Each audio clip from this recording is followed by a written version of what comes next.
Isa na namang yumanig na historical performance ang naganap sa Europa naman sa katatapos lang na European Chess Championship. Chinampion po ng 17-year-old Ukrainian na halos binalasa ang mga super grandmaster sa buong Europa. Ikinagulat po ng marami. Mag-aaral tayo ng kanyang last crucial 2 rounds against super grandmasters at kayo na po ang humusga. May hiwaga bang nangyari dito o ginawa talaga ng mano-mano? Long game po ang tournament na ito, face-to-face pa. Pero sagutan muna natin ang puzzle. Hatid sa atin ng Internet Chess Club sa ating last upload. Ito po yun. Laro ni Matias Blueboom, Puti at Anish Giri sa katatapos lang po ng candidates. Congratulations sa mga nakakita ng napakagandang sacrifice. Bishop takes F7. Kinapture ng knight, susundan pa ng tore, threatening Matias. Napakagaganda ng mga puzzles po dito sa Internet Chess Club. Talagang makapagbibigay po ng improvements sa pagpapalakas ng pag-a-analyze natin sa chess. Kaya kung wala ka pang Internet Chess Club, mag-download ka na. Free lang po ito ang paggawa ng account. Downloadable sa Play Store kung ikaw ay Android users at App Store naman kung ikaw ay Apple users. At yung site naman po makikita nyo lang din sa description below. Kaya grab yours now mga kamatyas. Napakaganda po pang puzzle, pang training nito. Okay, simulan na kagad natin. Pasadahan natin ang kanyang penultimate round. Ito po kasi ay 11 rounds. Long game ito, walang tsambahan dito ha. Mabigatan ang tira. At ang nakalaban niya dito ay super grandmaster na taga France na si Maxime Lagarde. Kaano-ano kaya ni Maxime, sino yun si MVL? Vasily Lagrave. Maxime din yun eh. Magkakilala to, parehong taga France eh. Ang ginawa dito ni Lagarde, nag C4, English opening. Tinirahan ng E5 ni IM. Ang pangalan po nito ay Detcharov. Ayan, Roman Detcharov. Ang rating ay 2452 lang. Baba oh. Underdog sa rating ano. Knight C3, Knight F6, Knight F3, E4.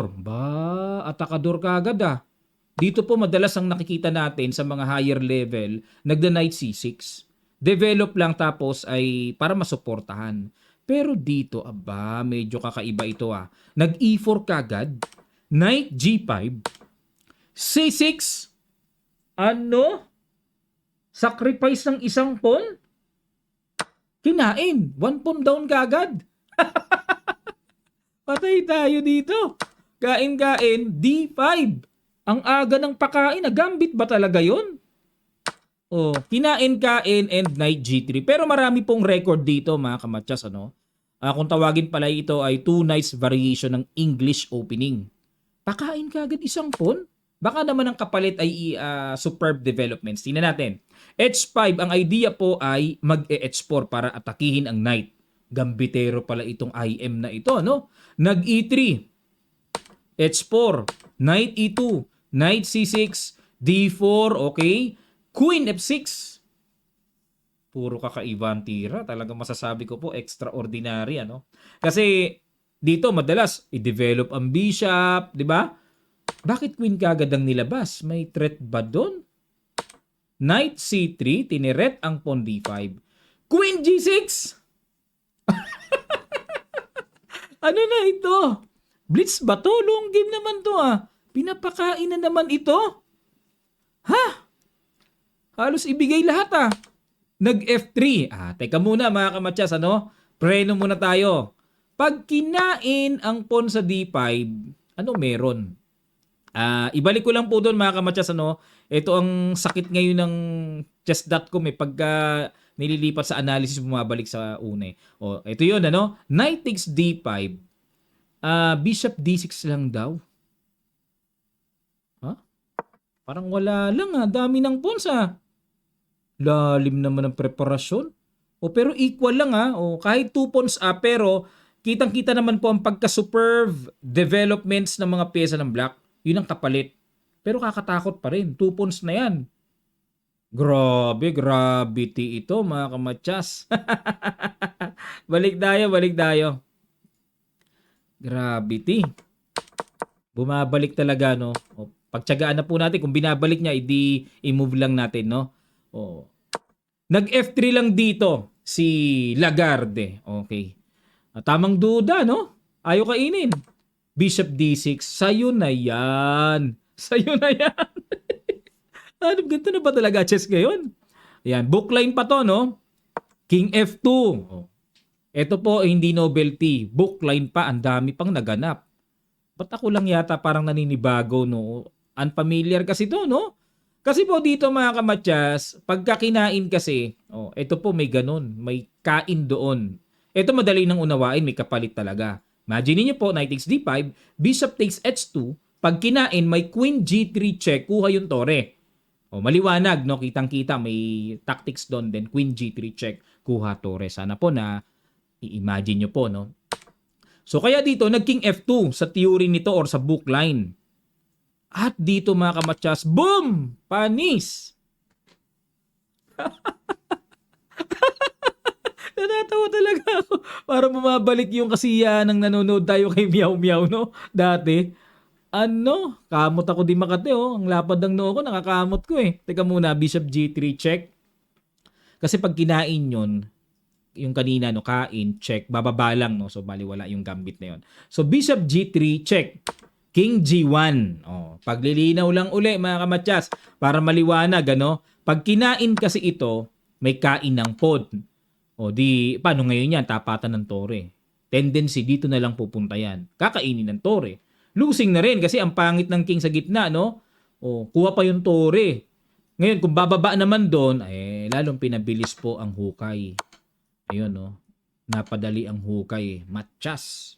Okay, balik tayo mga kamatyas. Ayan, bumalik na. Bumalik nga. Bumalik nga. O, dito na tayo sa grabe talagang sakit ng ano ngayon, ano. Bishop G3 check. Dito na tayo. Bumaba, hindi pinansin. O, bookline pa yan. Hindi pa nakakagulat yan. Ayun, Bishop D6. Bumalik. Bookline pa rin talaga. Only move, balik eh. Kasi kakainin na yung bishop. O nga naman, ano. Kakainin na kasi yung bishop eh. Okay. Parang force naman talagang bumalik. Tapos, nag-bishop D3. Ayan. Dito po kasi may linya na king F2, bishop G3 check, tabla lang pala yun. Panabla lang pala yun. Panablahan lang pala yun. Pabalik-balik, tabla. May ganon. Meron naman tumira knight B5 dito. O, pero ito pong bishop D3, novelty by Lagarde. Okay, novelty. Tiniret ang queen. Ayan, balik na po tayo ha. Teka lang po ha. Babalik to sigurado. 16th move. Itatalon ko naman po eh. Itatalon ko. O yan, sorry. Tatalon ko lang. Ayan. Okay. Alright. Bishop D3. Sinangga ng bishop. Bishop takes. Queen takes. Bishop D2. Okay, para masabing makadevelop. At kung magbibilangan tayo ng pawns, 5, 7 pawns. Okay, 1 pawn down dito ang black. Nag-castling queen side. Aggressive talaga, no? Aggressive pala talaga to. Rook C1. Okay, pressure sa king. Nag-rook HE8. Okay. Ano meron? Tinapatan, depensado naman Develop lang. Pero, question mark po sa Stockfish Computer Engine. Ayun, kumabuse din. Kala ko puro good move na lang ang tira. King B8 ang tira po dito. Kasi ang idea ng King B8 para makaiwas kagad sa pressure na hinahatid ng tore. Okay po? Rook HE8. A3. Ano ang ibig sabihin ng A3? Yun lang. Dapat daw po Queen C2. Okay. On point ito. Bakit? Lamang ng isang pawn eh. Pag lamang ng isang pawn, yung ginagawa natin, daanin sa yaman. Palit-palit. Lamang ng isang pawn eh. Palit-palit ang mga pyesa. Yun. Mas on point ito. Tama ito. Gusto ko yung tira ng computer. Pero balik po tayo sa ginawang A3. King B8. Ayun. Okay, para iwas na sa pressure. Queen C2, queen to queen. Queen H5, umiwas. Okay, dahil no time na para makipag queen to queen. Di parang positional suicide ang gagawin ng black dyan. 1 pawn down siya eh. Tapos aangat na yung king, develop, tapos na yan. Kaya hanggat maaari po, kung kayo po yung gumambit, nag-sacrifice kayo ng isang pawn, iwas ka sa mga exchange. Palagablabin mo ang position para talagang maguluhan ang isip ng kalaban mong sinacrificean mo ng pyesa. O pawn. O knight B5. O, habol-habol exchange eh. Ayun, dito bumira na. Boom! Aggressive tong batang ito ah. Okay? G4. At, okay, tama, may tempo, no? Queen H4. May check ba doon? Ano mga likot-likot? Wala naman. Queen D3. Yun lang ang malaking questionable move ni Lagarde. Bakit po nag-Queen D3? Ayun. Dapat daw po ay King F1. Ako naman, ang gusto kong itira, tagpasin na tong yan, yung bishop na yan. Ba't ayaw kainin? Oh. Second choice po ng computer ito. Pero ang first choice niya na slightly better for white is King F1. Yan o, yan lang. Grabe no, slightly better pala ang puti dito pero kasi sa human nerve side, kakailang, annoying, ang pangit eh. Tingnan nyo naman, ipitang king, ipitang tore, di ba? King F1 para magamit yung tore, yun ang logic eh.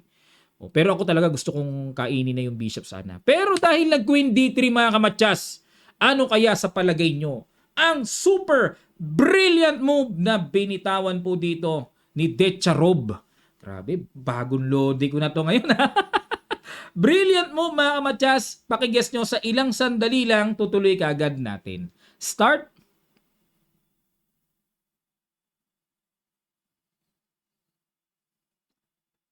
Maraming salamat po mga kamatsas. Congrats po sa mga nakakita ng Bishop takes H2. Ano? Mapapaano ka talaga? At nag-King F1 lang. Nagulat siguro si dito, Lagarde. Ha? May ganun na. Isa-isayin natin. Pag kinain po ng King, napakasimple. Check, kain, matchas. Haharang ang Queen. Baka meron kasi akong pilosopong nabasa sa comment eh. Hindi pa naman matchas yan ha. May harang ng Queen yan. O di pag hinarang matchas pa rin. Ang kulit ng mga bashers natin eh. No? Pag eto naman po ang ginawa ay magku-Queen G3 check. Ayun. O kakainin. Pagkakainin eh. O tapos may Rook E4. Grabe ka sugswang. May ganun pala o. Ubush! Grabe, ubos pati pantubos, sabi nila. O yun o. Unstoppable attack. Grabe, lupites. Balik tayo mga kamatsas sa Bishop H2. Kaya, only move is to play King F1. Para medyo kahit papano hindi pa ganun kalala. Pero talagang accurate talaga. Bishop G3 oh. Accurate. Gaganon ba mamaya? H2 sabay Queen H3 check, papasok ng ata-atake. Grabe, no? King E2 takbo hanggat may lupa. Tago hanggat may tataguan. Rook E6, ayun. So, kumabuse na naman dito.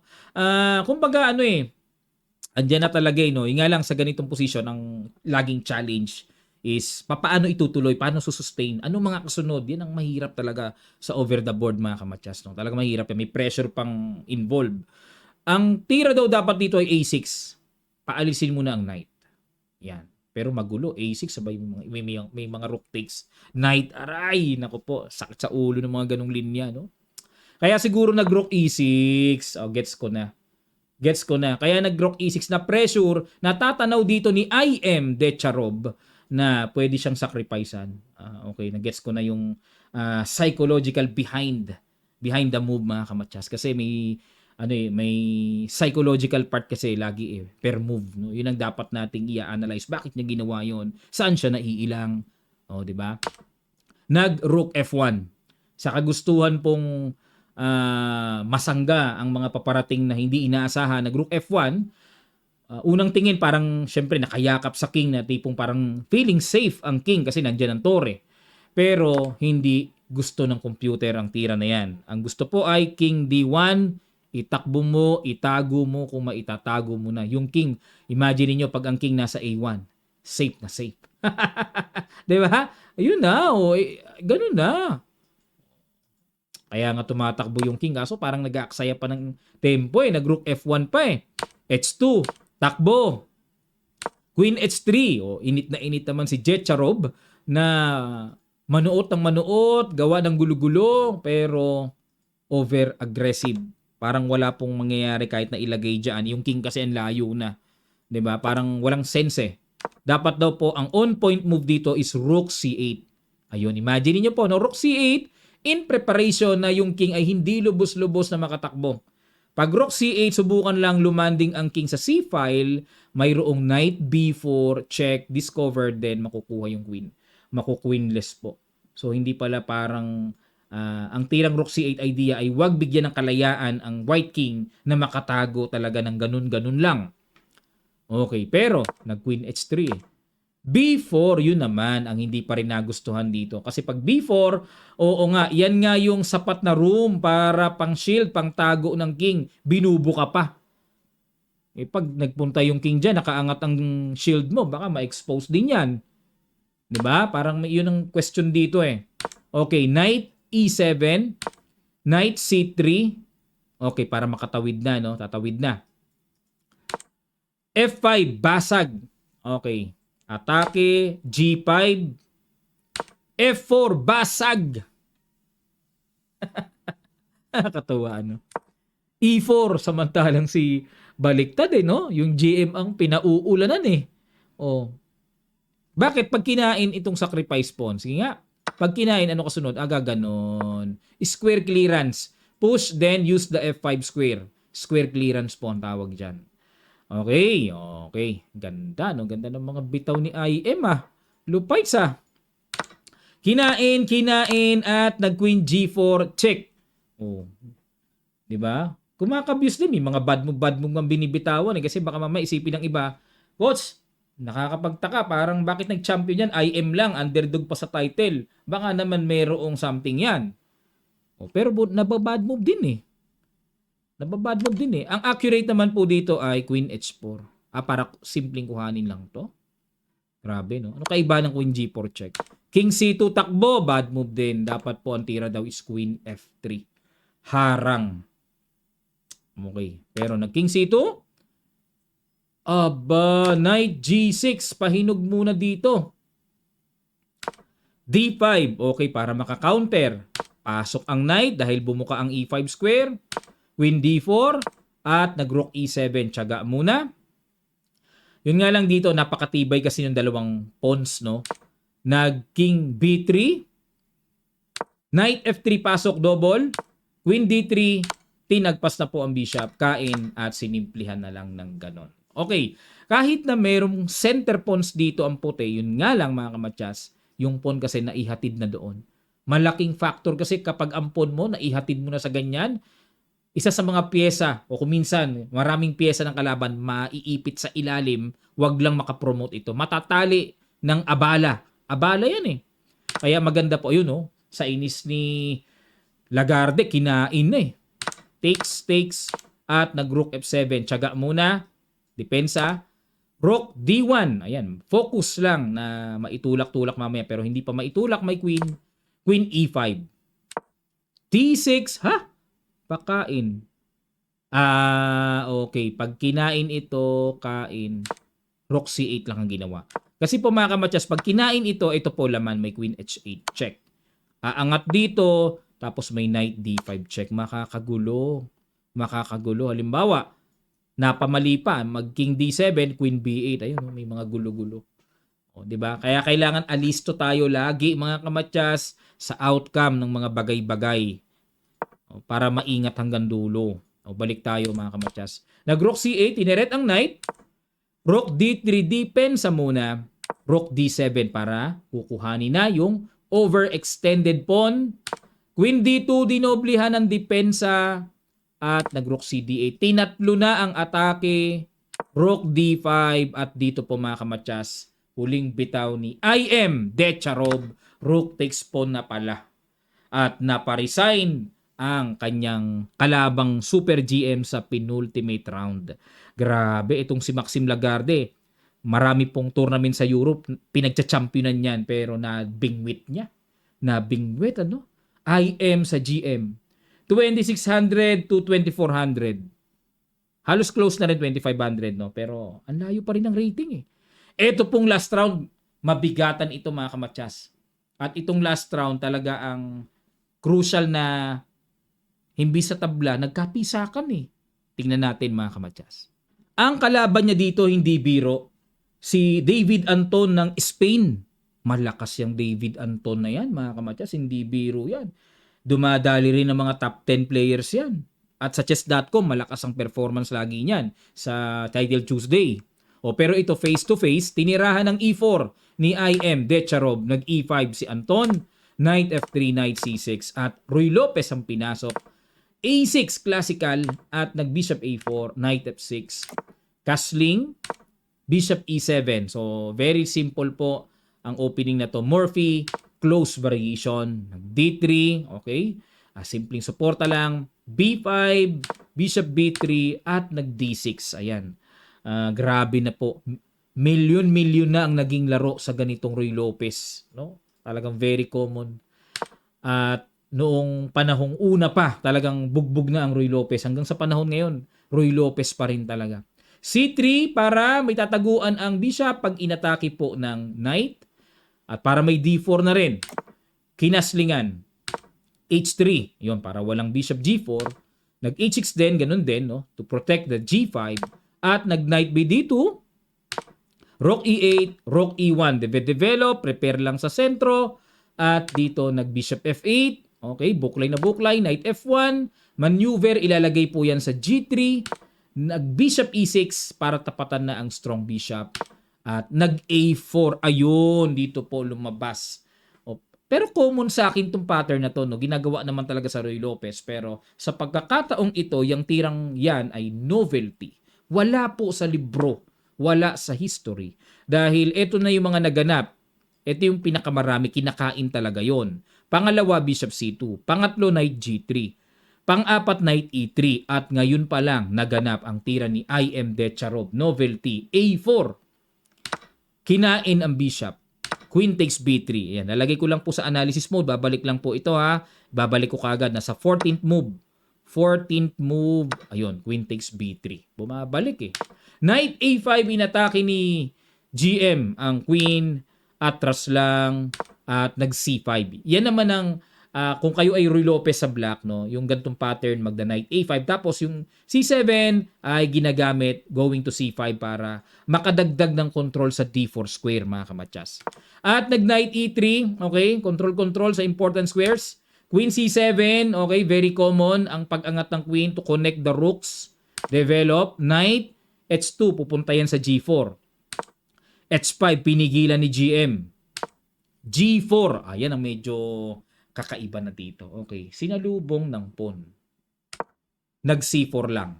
Counter sa queen side. Kumbaga, nanggugulo dito si IM sa king side, ginugulo naman ni David Anton sa queen side. At kinain ang B5, takes sa H5, knight takes, yun lang.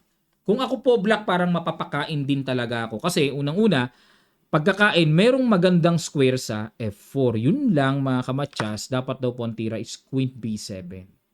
Mahirap makita tong Queen B7 accurate mo. Mahirap to. Knight H5, naiwanan kasi yung D5 square. Kaya binad mo ba yung Knight H5 eh? Okay, nakatempo ng malakas na pagkakataon ng knight sa gitna. Nag Queen B7, ayun, naihabol pa rin. DC4, kain muna, kain uli, kain, at nag Queen E2 threat ang knight. G6, syempre, depensa. Knight G4, okay. Kumbaga, grabe, tingnan nyo po yung mga knights, no? Superb. At may mga pressure na pwedeng atake ang gagawin. Bishop G7. And nag B3 muna. Knight A5. Bishop G5. Pakain na ang pawn sa B3. Kakainin ba yan? Nag Rook E8. Tumamang duda. Tamang duda. Ayan, naalala ko si Jan Kirsistov Duda ng Poland. Number 1 player ng Poland. Kasi nagamit ko yung duda. Bakit kaduda-duda ba ang tirang yan at nag-Rook E8? Bakit ganon? Bakit kaya hindi sinubukang kainin? Ito po gagawin. Rook B1, Knight C5, tapos Rook takes B5 and Queen A6. Etc. etc. Evaluation bar, halos equal, mga kamatyas. Ano? Yan ang tama. Pero balik tayo. Ang ginawa ay Rook E8, Queen E3. Yun lang. Yun lang. Dapat daw accurate ay Queen D1. Depensa muna sa pawn B3. Okay, ganun po talaga chess ano, kung minsan mahirap ispikahin, mahirap basahin. May time ng pag-atake, may time ng pagdepensa. Kailangan lang mai-timing. Queen E3, F5, ayun, umaggressive na dito si GM at hindi pwedeng capturein ng pawn kasi nga may beaten ng knight sa T5. Para sa akin po, malakas din ang dating ng F5, hindi rin biro. Pero accurate move dito ay kainin talaga ito. Gustong gusto ng kainin ng computer to.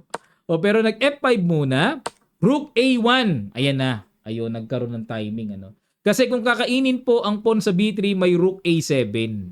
Oo nga, no, makaka-atake sa 7 trunk. Nag F4, bumalagbag ng atake. Okay, dito naman ang tamang tira po ay Knight C6. Atras lang and ma-protect yung A7 square na walang Rook A7 na papasok. O pero nag F4, Queen E2, okay, pag kinain to, same lang ang concept, Rook B1, Knight C6, B4. Okay? Medyo pangit lang po dito sa posisyon ng black yung Knight sa H5. Masasabi ko pong misplaced. Walang gamit, oh. Ipit. Nag King H8, prophylactic move lang. King G2, F3 check. Ay, grabe. Bumalagbag na inip si GM. Kinain ng queen. Rook F8. Queen E3. Queen C8. Parang wala lang, ano? Pagka-sacrifice, ano kasunod? Parang wala lang. Pero ang gusto mangyari siguro dito ni GM, sacrifice pero magkaroon ng buhay naman ng tore. Hindi barado ng sarili niyang pawn. So, and may timing na po pwedeng, pero timing lang. Nag Bishop H6. Ayan na. Palit-palit na. Nakakuha na ng isang pawn. Knight F4 check. Knight takes F4. So pag kinain yun, may kain dito. No? Hindi pwede. Kain. At nag Queen D7. Bishop H6. 5 pawns, 2 pawns up na dito si Decharov. Oh, palit-palit. Magulang din, ano? Alam yung principle natin. Daanin sa yaman. Rook A6. Ang plano, syempre kakainin to. Tapos may pressure doon, di maiwanan ng queen. Knight E5, obligadong umiwas. Rook A7, yun lang. Dahil ang knight ang nagbabantay doon, pagkakataon naman ng white to control the 7th rank. Kinain muna yung knight, may threat pa sa queen, pero kinapture muna. Hala, nalito ako dun sa sequence. Ano meron? Kain. Queen takes, oo. Kasi pag kinain yun, may kain din naman dito. Kinain muna yung knight. Ayun, nakahanging nga pala yung queen. At dito po mga kamatyas, nag-resign na si Super GM David Anton ng Espanya. Parehong 2,600. Grabe, no? Bug. Pinag-untog lang sa last 2 rounds ng IM ng Ukraine. Bakit po nag-resign dito mga kamatyas? Kasi po pag iiwas ang queen, may sundot doon ng check. Mamamatyas. Pagka ganun, napakapangit na eh. Ngayon, kung sasanggahin naman ng tore, mag-rook A8 check. At kung pupunta dito, may queen H3 check. Obligado harangan ng queen, mayroong rook H8 sacrifice, kain, and then queenless. Okay po mga kamatyas, yan po no. Ito ang performance ng batang ito. Grabe, 17 years old lang. Unlupites. Tingnan nyo performance ito. Close muna natin yung kanilang mga larawan. Tingnan nyo, 9 points out of 11 rounds. Dikit yung taga-Azerbaijan na si Nijat Abasov. Ayan, sila Suleymanli, mga malalakas ng Azerbaijan yan. No? Muradi, Mahamad, ayan. Okay po, ang lalakas niyan. No? Pero tingnan nyo po, ang daming GMs dito sa Europe po. Akalain nyo, pag-champion na ng IM, ang dami pang 2,600. Chinampion ng IM and 2,452. At dito po, dahil European Championship ito, ang magsa-champion ay automatic GM title. Kaya nabigyan po siya ng Grandmaster title at the age of 17, batang-bata pa. Ano po sa palagay nyo itong si Roman Decharov ng Ukraine? Future Sindarov and Gukes din ba ito? Grabe, ang dami ng malalakas sa mga bata ngayon, ano, mga nanunurpresa. Youngest European champion daw ito mga kamatyas. And lower seed pa siya ha. In a history, walang ganon. Walang nangyaring ganon. Lower seed biglang champion. Tanong ko sa inyo, meron ba kayong naramdamang hiwaga dito? No? O kasi hindi natin masisi, ang panahon ngayon, mataas na po ang technology or mga bagay-bagay, tumataas din ang antas ng cheating. O, binibigyan ko lang kayo ng palaisipan, ano? Hindi naman sa parang sinasabi ko nag-cheat itong si Detcharob, hindi po, no, bilib nga ako sa mga tinira. Pero sa pakiramdam nyo, no, may puwang ba na porsyentong may something or talagang manually talagang ginawa, hard work talaga ang ginawa ni Detcharob? Surpresa talaga, bulaga talaga ang ginawa niya sa buong Europa. Ano po ang masasabi nyo? Lapag nyo lang sa comment section below mga kamatyas. Subscribe to this channel para tuloy-tuloy po tayo mga kamatyas. Maraming salamat sa inyong mga suporta. Magkita-kita pa tayo sa mga susunod pa nating chess updates. God willing.